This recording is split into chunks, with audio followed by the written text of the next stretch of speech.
Australia will close the border between its two most populous states from Tuesday, following a surge in coronavirus cases in Victoria. This is the first time the border with neighbouring New South Wales has been shut in 100 years.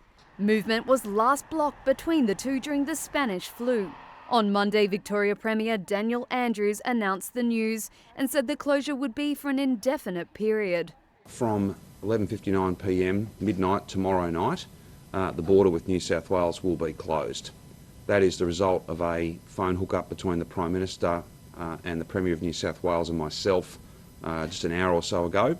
In Melbourne, Victoria's capital, over 100 new cases of COVID-19 were recorded overnight, its biggest one-day spike since the pandemic began.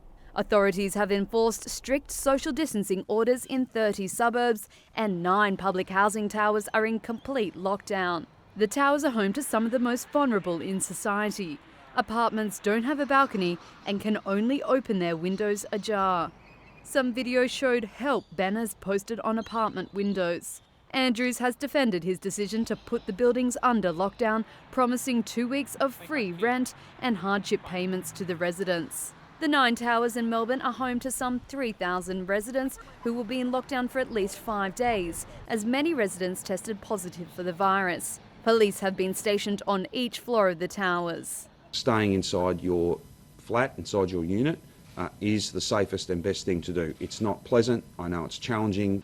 Just last week, suburban checkpoints in coronavirus hotspots were set up in Melbourne, but more than 10,000 people have refused to be tested, as some believe the virus is a conspiracy, which the state's health minister said was alarming, and stressed that the coronavirus is very contagious. Meanwhile, in New South Wales, 6 new cases were reported on Saturday, 5 of them from travellers returning from overseas. The closure between the two states will likely be a blow to Australia's economic recovery as it heads into its first recession in nearly 3 decades.